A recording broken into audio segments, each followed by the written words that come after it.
The whole concept of the word IQ comes from the intelligence quotient, and the score that you take and get at the end of the test comes from a range of standardized tests which actually attempt to measure intelligence to a certain extent. It was developed way back in the early 20th century and has continued to be assessed and developed today.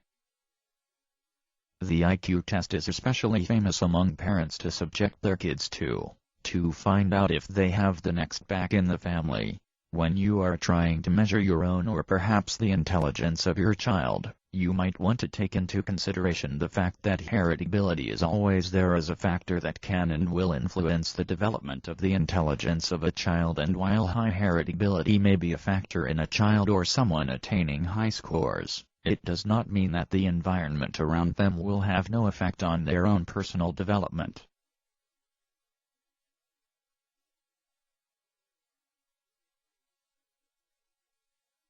The other reason why you should or your child should be taking the IQ test is because it has been unconsciously set up in a way to actually track and even reveal if there are any developmental disorders you should know about within the learning and social abilities that would not show up until later.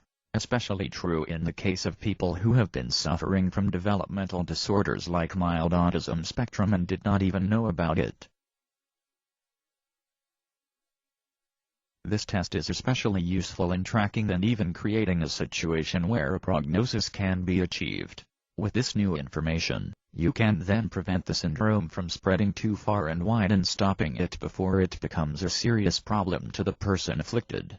Test your intelligence and the soundness of your mind with the IQ test, and the good news is that you can even take one online now. Many educational and even psychological websites have been set up with that service in mind.